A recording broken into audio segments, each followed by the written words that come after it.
dar continuidade ao nosso tema sobre teologia sistemática. Hoje nós vamos falar sobre a doutrina de Deus, também conhecida como teologia própria. Vamos ver o que a palavra de Deus nos fala sobre o próprio Deus. E o importante para nós compreendermos, para nós falarmos sobre esta doutrina, a doutrina de Deus, é nós falarmos que o cristianismo que nós vivemos, e o cristianismo verdadeiro, o cristianismo bíblico, ele é um cristianismo de relacionamento. Não existe cristianismo sem relacionamento. É um relacionamento com Deus. O cristianismo não é algo impessoal, não é algo frio, não é algo sem vida. O cristianismo é relacionamento. Se você for pensar num relacionamento pessoal que você tem com alguém, um relacionamento de amizade ou um relacionamento conjugal, ele existe, ele é vivo, ele é marcante. Então o cristianismo, ele é relacionamento. Jesus, quando fala em João 17,3, ele fala: a vida eterna é esta, que te conheçam a ti, o único Deus verdadeiro, e a Jesus Cristo a quem enviaste. Então a vida eterna é essa. Nós precisamos conhecer a Deus e a Jesus Cristo. Isso é relacionamento. Não dá para conhecer Deus e a Jesus Cristo sem um relacionamento. Você não consegue conhecer alguém sem se relacionar com essa pessoa. Você não consegue conhecer alguém só lendo uma biografia na internet. Eu conheço tal pessoa porque eu li a biografia dessa pessoa. Eu conheço o Romário porque eu entrei na internet e vi alguns tapes dos jogos dele e vi a biografia dele na Wikipedia e agora eu conheço o Romário. Não tenho nenhum relacionamento com ele, eu não convivo com ele, eu não sei como é a pessoa dele, ou artista XY, cantor, ou seu vizinho mesmo. Eu conheço meu vizinho, eu dou oi para ele todo dia. Não, você não conhece, só dá oi para ele. Você não sabe o que ele gosta de comer, o que ele não gosta de comer, aonde ele gosta de ir, se ele gosta de ir ao shopping, se ele gosta de ir à praia, ao campo, que tipo de programa ele gosta de assistir, que tipo de conversa ele gosta de ter. Você não tem um relacionamento com ele, você apenas diz oi para ele. Você conhece de vê-lo. É este relacionamento que você de dar oi, tchau, bom dia, boa tarde, boa noite. O cristianismo é muito mais do que isso. O cristianismo é muito mais do que você dizer: eu conheço. Não há salvação sem um relacionamento pessoal com Deus. Não existe. O Senhor mesmo nos fala aqui que a vida eterna é esta. Nós temos que conhecer a Deus e a Jesus Cristo. Não há outra forma de termos um relacionamento com Ele sem termos um relacionamento vivo, um relacionamento pessoal, muito mais do que bom dia, boa tarde, boa noite. Estatisticamente falando, nosso país tem 90% de pessoas que acreditam em Deus. Não necessariamente cristãs, tá, gente? Mas pessoas que se dizem crer em Deus. Isso é um número bastante alto. Se arredondarmos em 200 milhões de habitantes, nós temos aí 180 milhões que dizem acreditar em Deus. Agora, você afirmar que acredita em Deus não significa dizer que você acredita no Deus vivo e serve a Ele. Você pode simplesmente acreditar: eu acredito que existe um Deus grandioso, um Deus criador, um Deus que fez todas as coisas, ou como alguns dizem, o cara lá de cima. Você pode crer num cara lá de cima. Isso não quer dizer que você tem um relacionamento com ele, que você conheça ele de verdade. E, portanto, quando você o chama de o cara lá de cima, certamente você não conhece esse Deus. Ele não é o cara lá de cima, que você pode chamar de o cara. Marcos capítulo 5, versículos 1 a 8.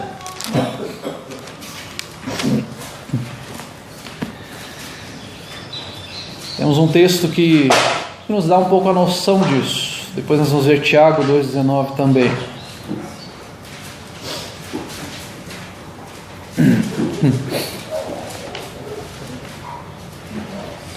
Marcos capítulo 5, versículos 1 ao 8. O texto lá nos diz assim: Entre mentes chegaram à outra margem do mar, a terra dos Gerazenos.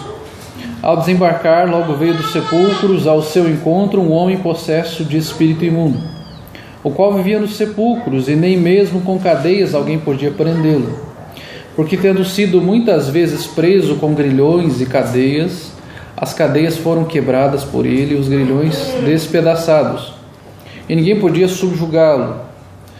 Andava sempre de noite e de dia, clamando por entre os sepulcros e pelos montes, ferindo-se com pedras.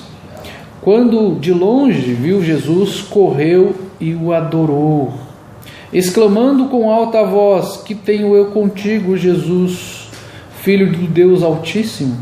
Conjuro-te por Deus que não me atormentes. Porque Jesus lhes dissera: espírito imundo, sai deste homem. Vocês percebem a situação terrível, tenebrosa que este homem vivia, andando pelos sepulcros, arrebentando as cadeias, vivia como um mendigo ali, certamente, todo esfarrapado, endemoniado. E este homem endemoniado chega até Jesus, quando Jesus chega até ali, ele fala: que tenho eu contigo, Jesus, Filho do Deus Altíssimo? Ora, até os demônios podem falar isso. Não é o fato de você dizer que Jesus é o Filho do Deus Altíssimo, ele está reconhecendo que Jesus é o Filho de Deus e que existe um Deus Altíssimo. E muito mais do que isso, ele fala: conjuro-te por Deus que não me atormentes. Ele fala: não me atormente agora. Ainda não é chegada a hora disso acontecer. Vieste nos atormentar antes do que é necessário. Ele reconhece que Jesus é o Filho do Deus Altíssimo. O demônio conhece a Deus, mas ele não tem comunhão com Deus. Ele não vai ter a misericórdia de Deus. Ele vai ser condenado. Ele já está condenado, mas ele reconhece que Deus existe.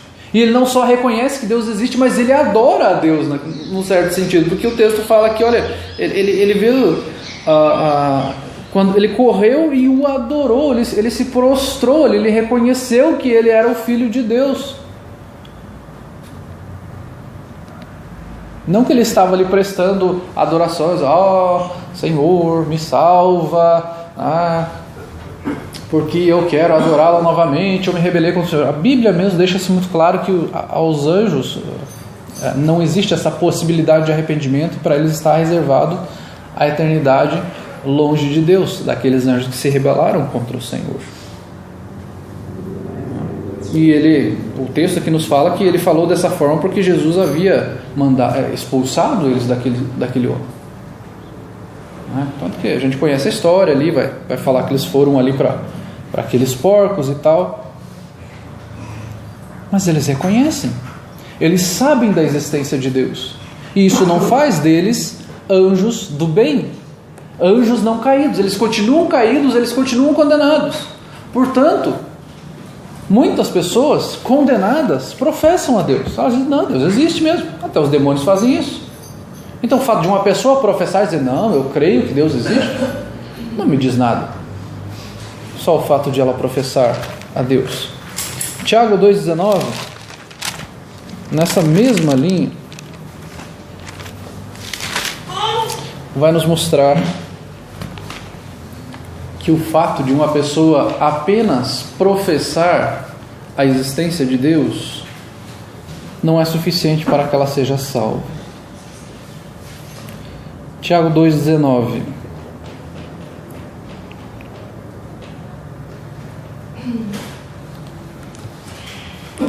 Crês tu que Deus é um só? Fazes bem.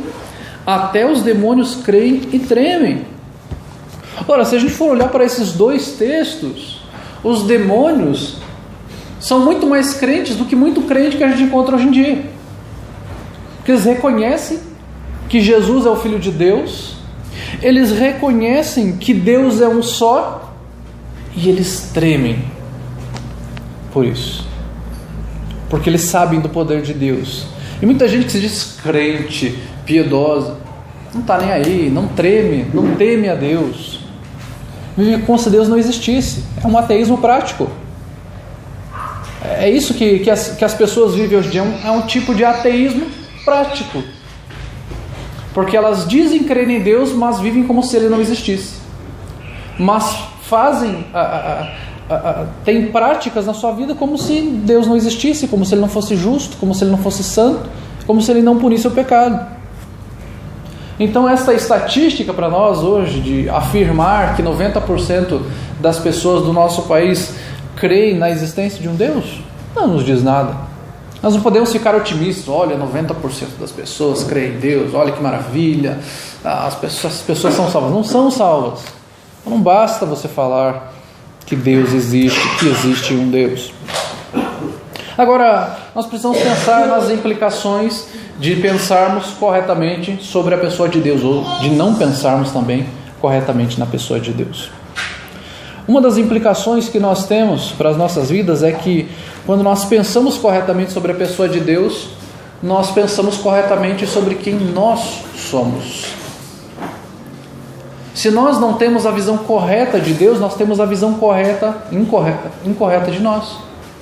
Se nós não entendemos o que a Bíblia fala sobre Deus, nós vamos ter uma visão distorcida de quem nós somos. Se você não reconhece a grandiosidade de Deus, você vai se achar maior do que você realmente é. João nos diz que o versículo lá fala que convém que ele cresça e que eu diminua.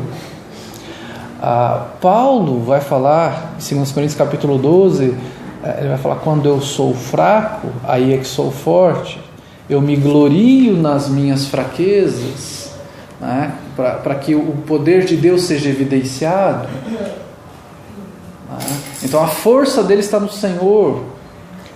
Filipenses 4 vai falar que ele tudo posso naquele que me fortalece, porque ele aprendeu a viver contente em toda e qualquer circunstância.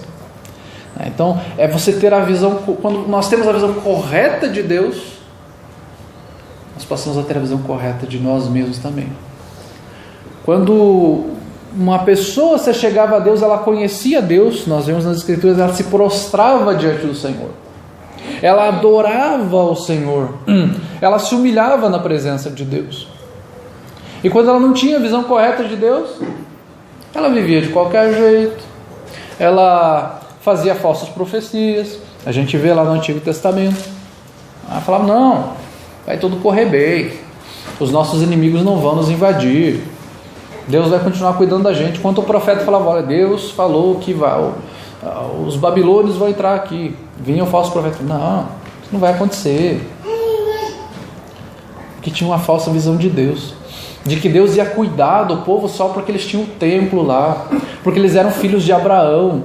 É a falsa visão de Deus, de que existe uma garantia: nós somos circuncisos, nós temos o templo aqui, nós temos a arca da aliança, então nada vai acontecer conosco. A falsa visão de Deus, uma visão meramente religiosa. Eu tenho um amuletozinho aqui, então nada vai acontecer comigo. Eu estou indo à igreja, então Deus vai me abençoar. Uma outra implicação na maneira correta de nós olharmos para Deus é que isso determina a qualidade da nossa adoração.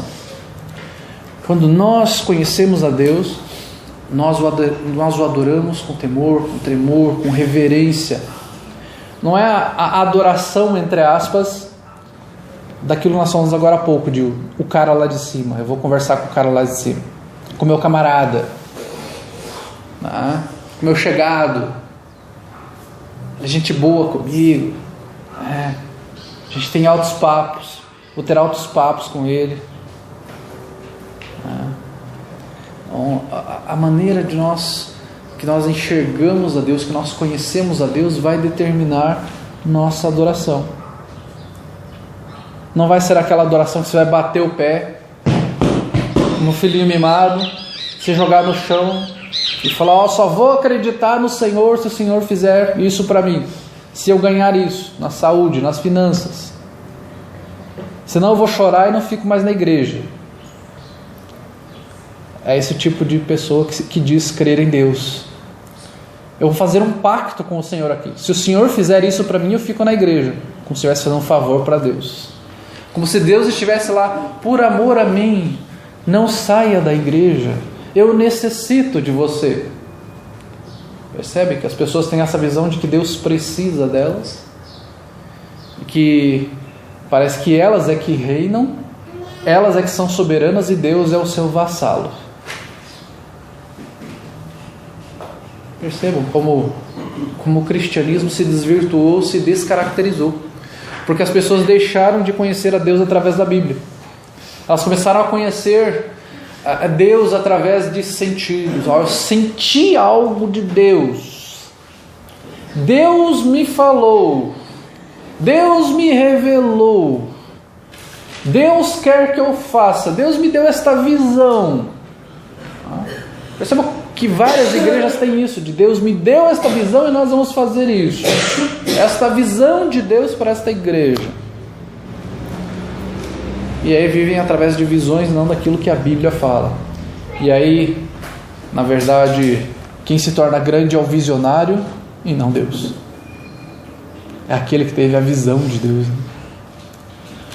É o grande líder, o grão líder, guru da igreja.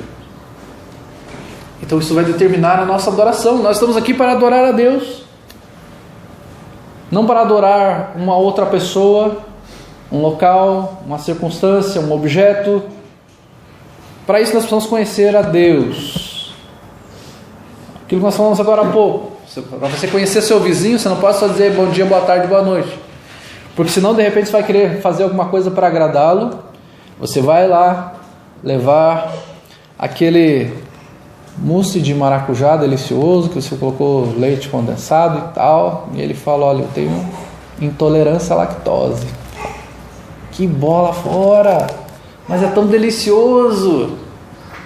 E você vai levar aquela feijoada maravilhosa lá, e ele fala: eu tenho problemas, né?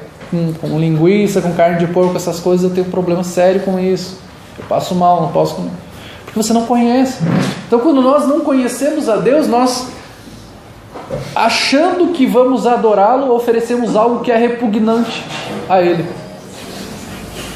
Tentamos dar algo a Ele que é desprezível a Ele.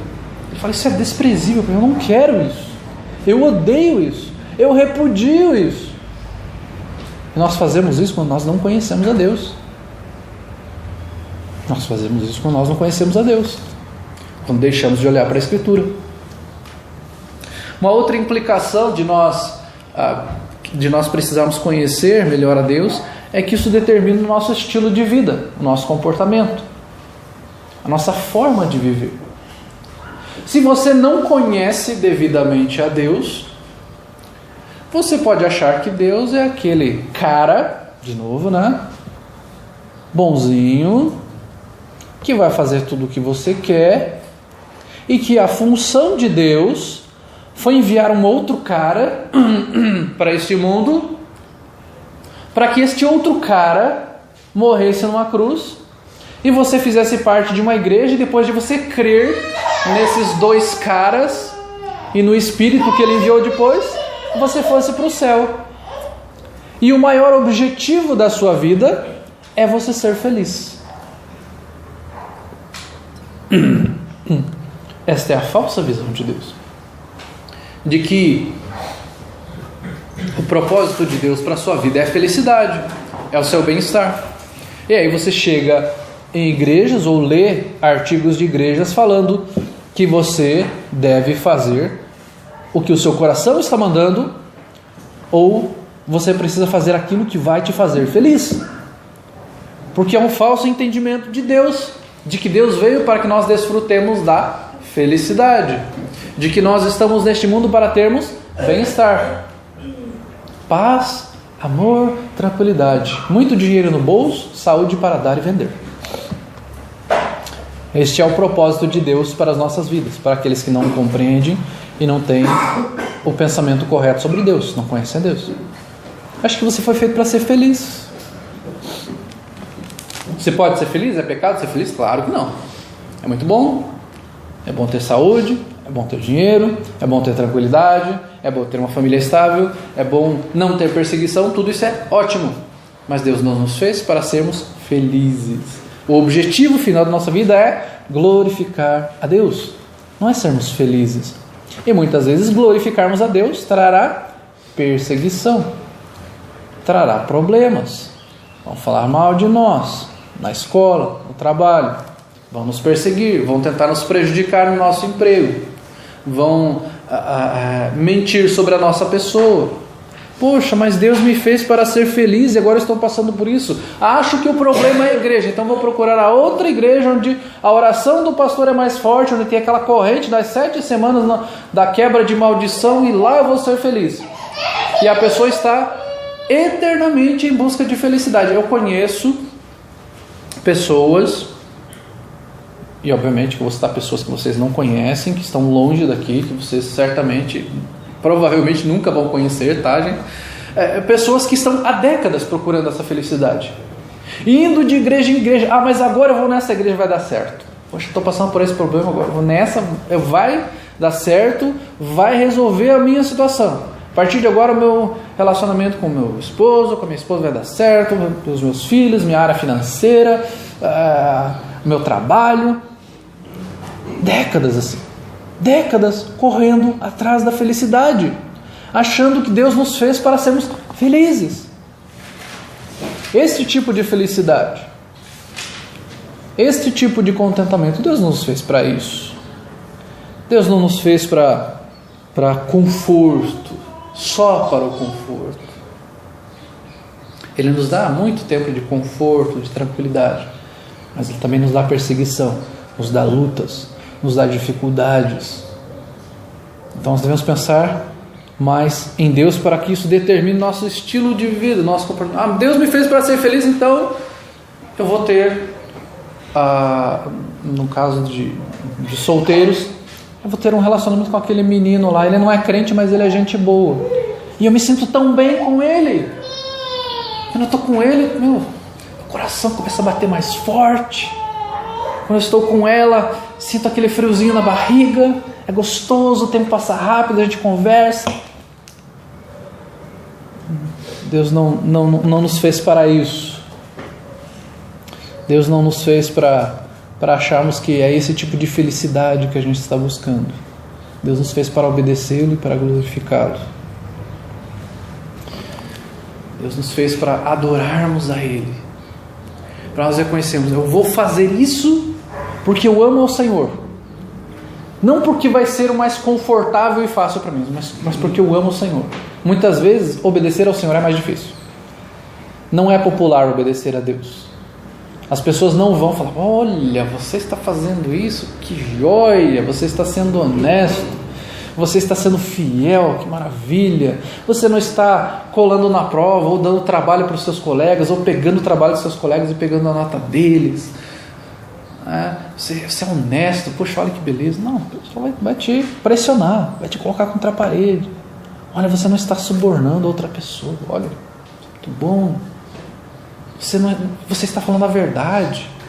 Normalmente as pessoas vão te fazer chacota, te perseguir. Olha que joia, você falando de Jesus, você falando para aquele casal que ele não deve se divorciar. Que bom. Eles vão falar: você é louco, cara. Olha o que está acontecendo, eles têm que se separar, eles têm que seguir a vida deles. Cada um tem que ir para o seu lado e cada um ter um novo relacionamento.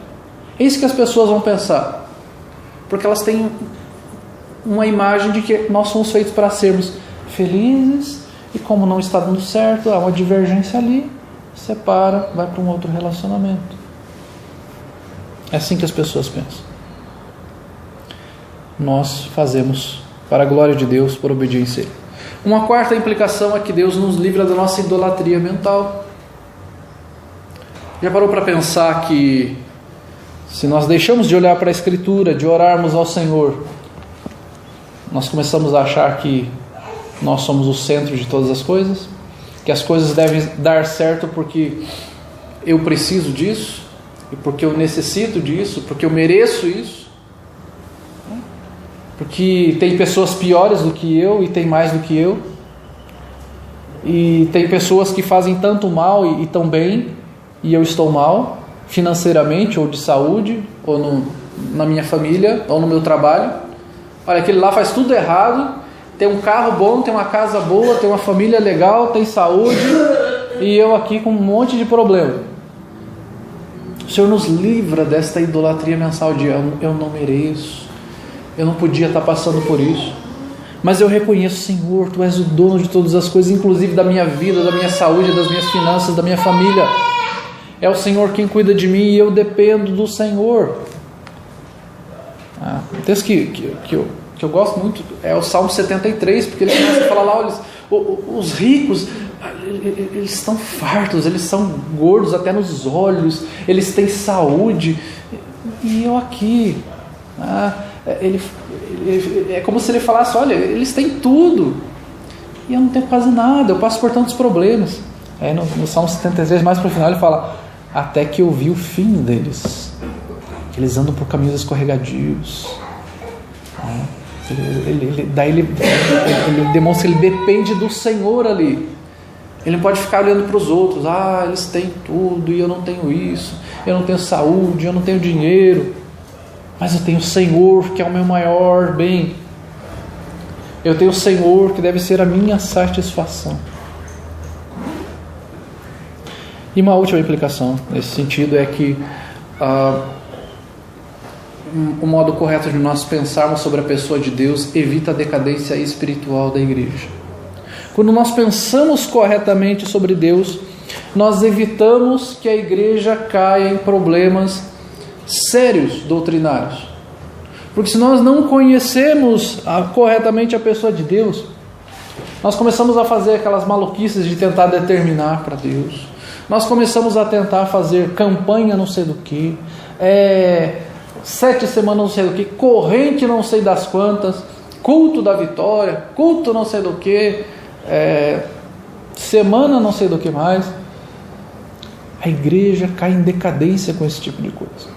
Nós passamos a criar situações onde eleva o moral das pessoas. Vamos fazer um culto aqui onde as pessoas vão se sentir alegres, contentes, onde as pessoas se sintam satisfeitas na igreja, onde elas se sintam felizes, onde elas estejam confortáveis. Vamos colocar bons bancos, uma boa iluminação, um bom estacionamento, vamos ser simpáticos.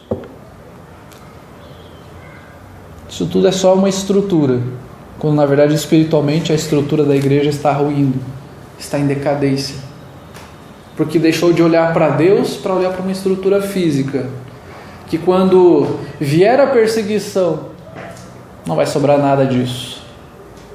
Não vai sobrar nada. Nós pensarmos corretamente sobre Deus evita a decadência espiritual da igreja.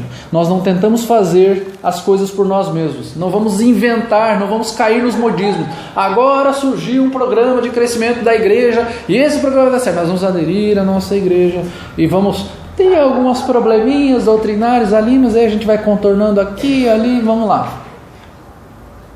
Quando nós conhecemos a Deus, nós evitamos a decadência espiritual da igreja. A igreja não é nosso empreendimento. Ela faz parte do reino de Deus. Então, como nós podemos conhecer a Deus?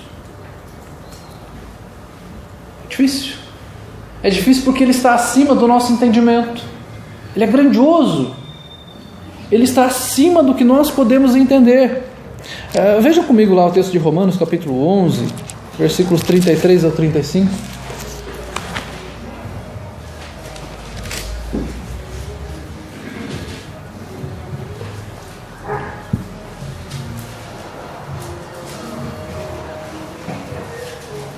Romanos 11, 33 ao 35.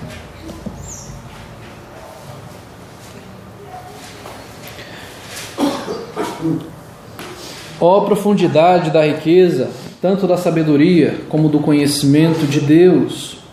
Quão insondáveis são os seus juízos, e quão inescrutáveis os seus caminhos! Quem, pois, conheceu a mente do Senhor? Ou quem foi o seu conselheiro? Ou quem primeiro deu a ele para que ele venha a ser restituído? Profundidade da riqueza, tanto da sabedoria como do conhecimento de Deus. Quão insondáveis são os seus caminhos. Ele está falando aqui, como o Senhor é grande, como conhecer ao Senhor plenamente. Impossível, porque eu e você somos finitos, e Deus é infinito, Ele é grandioso. Não quer dizer que você não consegue conhecer a Deus, você consegue conhecer a Deus, mas não na sua plenitude. Você não vai chegar em algum momento da sua vida e falar, olha, eu estou em tal momento de comunhão que eu conheço ao Senhor na sua plenitude. Não há mais do que eu conhecer de Deus. É impossível, porque você é finito. E quanto mais você conhece a Deus, mais estarrecido você fica. Porque a grandeza dele mostra a sua pequenez. O fato de nós citarmos Daniel lá, há algumas semanas atrás, de o Senhor aparecer a ele, ele fala, eu não sentia vontade nem de levantar do chão mais. O Senhor teve que vir e me animar ali para eu levantar, porque eu não conseguia mais nem levantar, não tinha forças em mim. João também fala isso em Apocalipse, quando o Senhor Jesus chega diante dele. Nós somos finitos, nós não conseguimos conhecê-lo plenamente. Nós podemos buscar ao Senhor, busque ao Senhor todos os dias, incessantemente, para que você o conheça mais e mais. Mas como Paulo disse, quão insondáveis são os seus juízos e quão inescrutáveis os seus caminhos. Quão grandioso é o Senhor, como conhecer os seus caminhos. Perceba que o texto de Isaías, capítulo 40, versículos 12 a 18, olha só o que Isaías fala acerca de nós e do Senhor.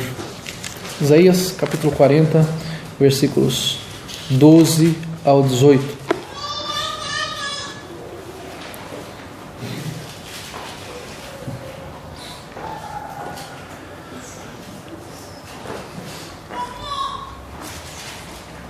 Isaías 40, 12 ao 18.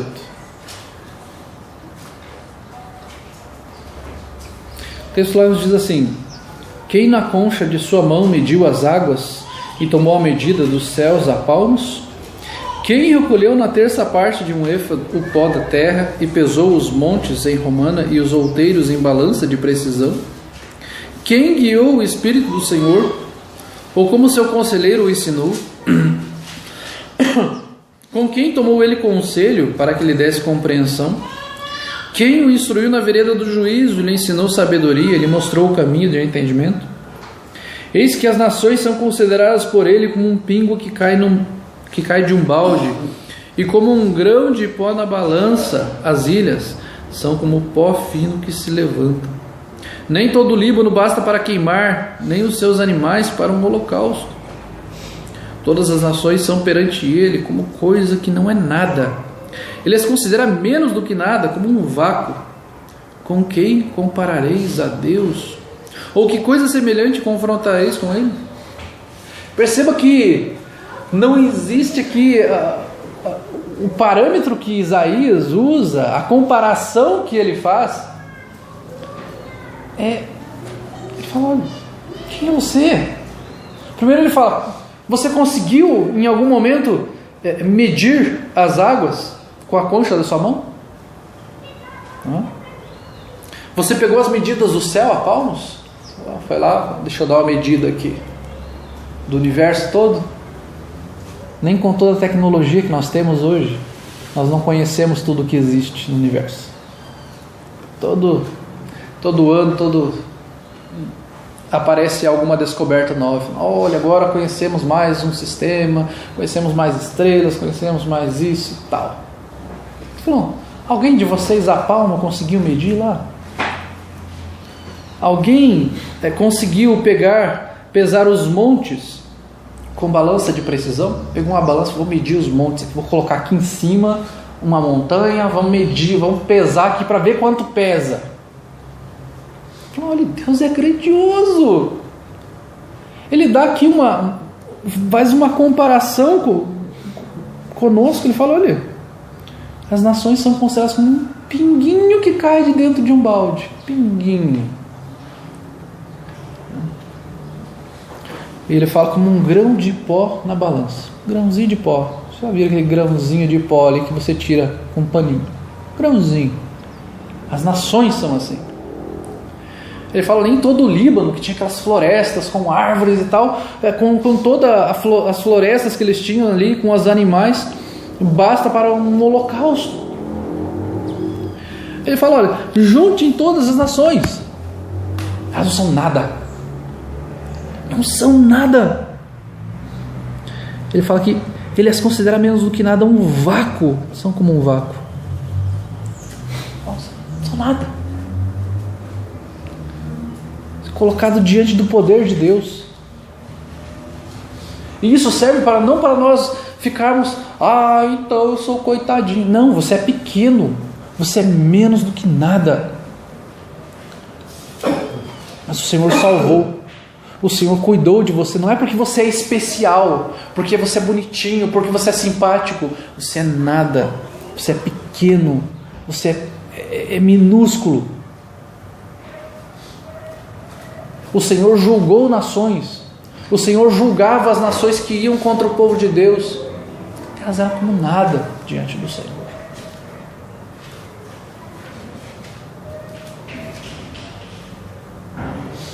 Nós temos que reconhecer que nós não somos nada.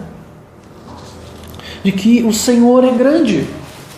De que o Senhor é quem nos fortalece. Se você for pegar o final do capítulo 40 aqui, ele fala ali no final do versículo do capítulo 40, a partir do versículo 8, ele diz: não sabes, não ouvistes que o eterno Deus, o Senhor, o Criador dos fins da terra, nem se cansa, nem se fatiga? Não se pode esquadrinhar o seu entendimento, faz forte ao cansado e multiplica as forças ao que não tem nenhum vigor. Os jovens se cansam e se fatigam, e os moços de exaustos caem. Mas os que esperam no Senhor renovam as suas forças, sobem como asas, como águias, correm e não se cansam, caminham e não se fatigam. Ele exalta a grandeza de Deus e a nossa pequenez. Ele fala: nós cansamos, nós temos fadiga, mas o Senhor nos fortalece. Este é o conhecimento de Deus. Ele é um Deus grande, um Deus poderoso, um Deus acima de todas as coisas. Nós somos pequenos e Ele nos fortalece e Ele nos usa. Isso é conhecer a Deus, reconhecer a sua grandeza, mesmo você não sabendo, não conseguindo conhecer plenamente quem Ele é, e reconhecendo a sua pequenez. 1 Timóteo capítulo 6, versículos 15 ao 16. 1 Timóteo 6, 15, 16.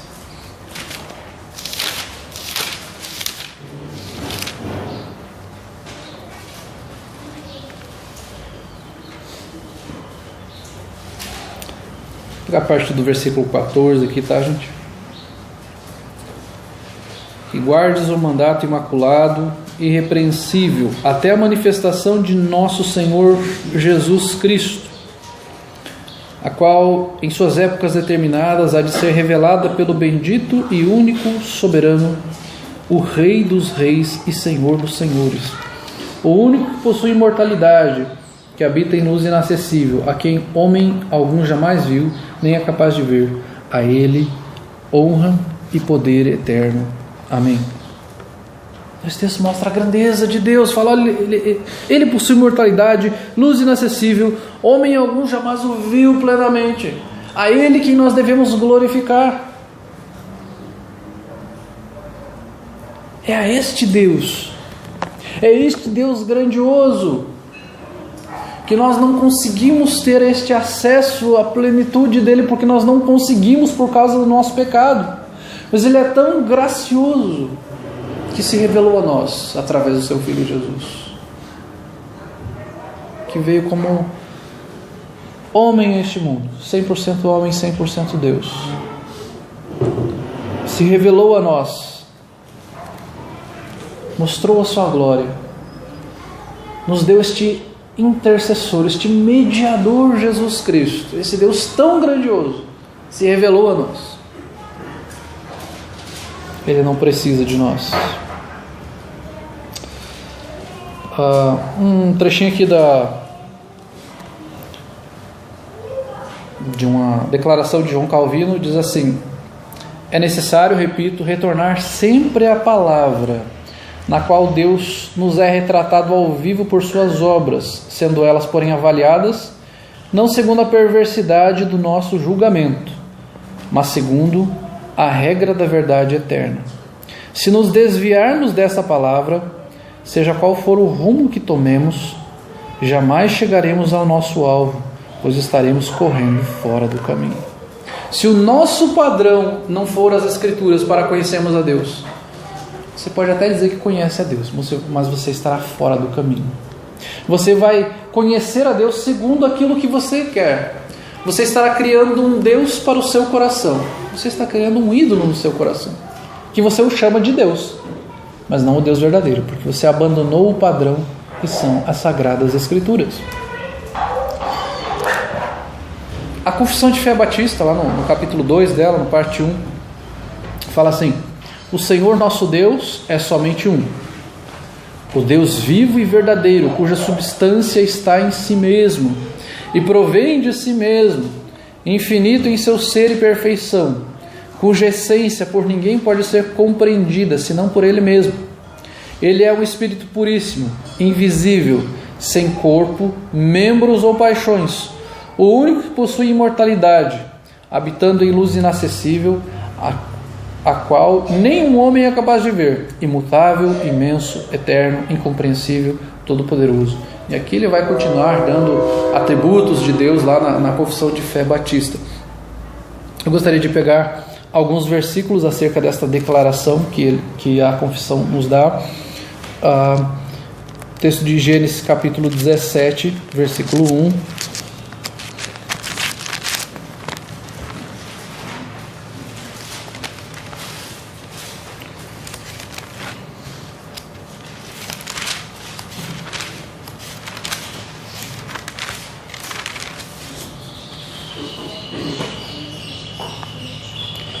Diz assim: quando atingiu Abrão a idade de 99 anos, apareceu-lhe o Senhor e disse-lhe: eu sou o Deus Todo-Poderoso, anda na minha presença e ser perfeito.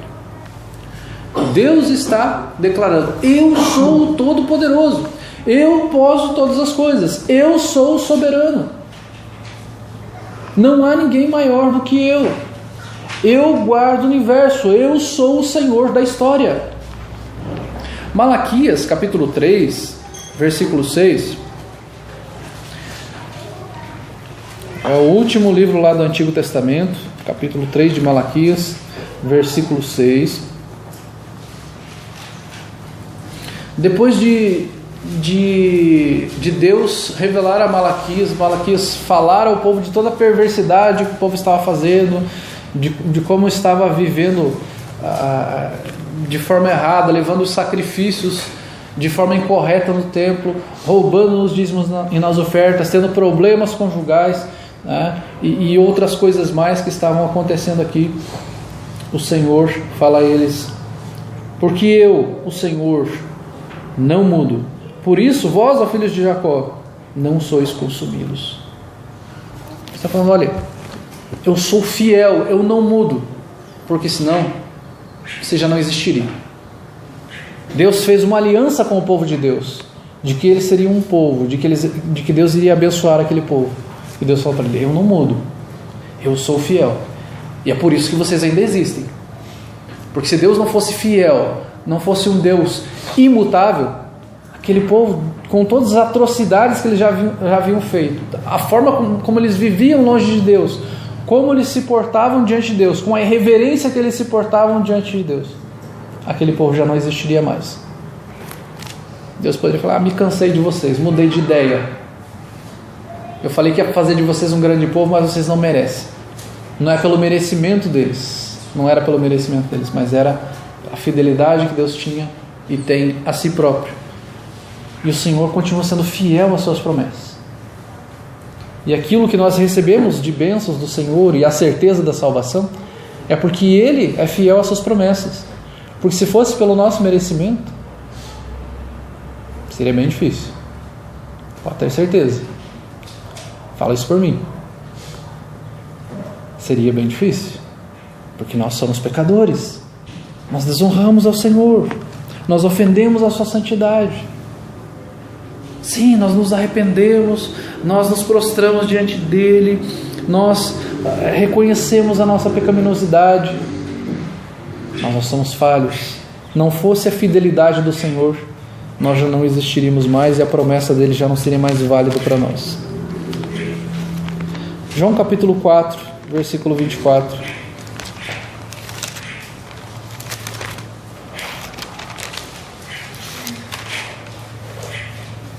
É um texto bastante conhecido nosso já, quando Jesus está conversando com a mulher samaritana,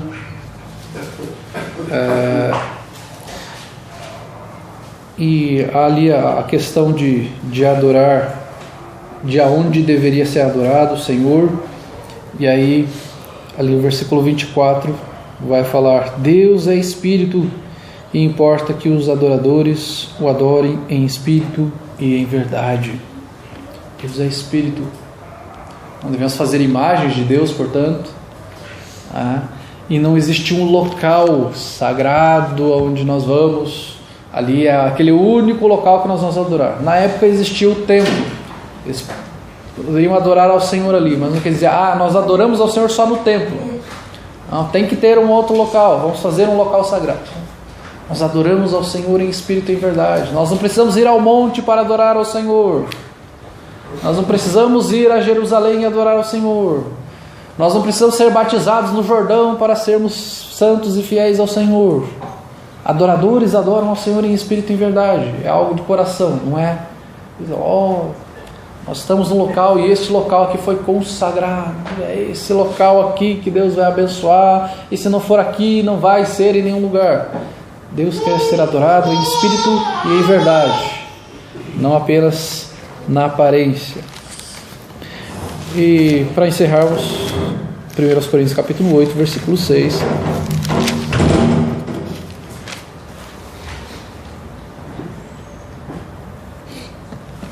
O texto lá nos diz assim: Todavia, para nós há um só Deus, o Pai, de quem são todas as coisas e para quem existimos, e um só Senhor, Jesus Cristo, pelo qual são todas as coisas, e nós também por Ele.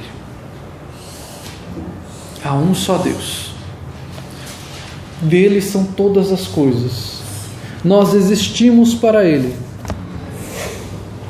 Nós existimos para o Senhor. Nós vivemos para Ele. E há um só Senhor, Jesus Cristo, e todas as coisas são para Ele. É para Ele que nós vivemos. É para um Deus Criador de todas as coisas que enviou o Seu Filho Jesus Cristo ao mundo, para que fizesse o sacrifício que eu e você não podíamos fazer, o sacrifício perfeito pelos nossos pecados, o sacrifício único e perfeito, para que nós possamos viver uma vida de santidade para Ele, em adoração a Ele, não para ganharmos algo, mas para adorarmos a Ele, fazermos por amor a Ele, não por conveniência, mas porque eu faço por amor ao Senhor, porque você faz, porque você ama Ele, não porque você quer algo dele. É esse Deus que nós conhecemos, que nós servimos, um Deus que nós devemos adorar por aquilo que Ele é, não por aquilo que Ele faz. Eu vou adorar o Senhor porque Ele vai me dar isso, aquilo outro. Vou adorar Ele por aquilo que Ele é. Ele é grande, Ele é poderoso, Ele é soberano, Ele é Senhor da história, Ele é o Salvador, Ele é o único verdadeiro Deus, não existe outro além dele. Vamos orar, irmãos, depois a gente abre para as perguntas. Senhor Deus, adoramos a Ti, meu Pai, por aquilo que o Senhor é, pela Tua grandeza, pela Tua santidade, pelas Tuas perfeições, ó Deus. Nós somos tão pequenos, tão ínfimos, tão miseráveis sem o Senhor, mas o Senhor em Cristo nos deu vida. O Senhor nos deu verdadeiro significado para a nossa existência, que é adorar e glorificar ao Senhor. Nós precisamos conhecer mais ao Senhor. E nós não temos a capacidade de conhecermos plenamente a Ti, Pai.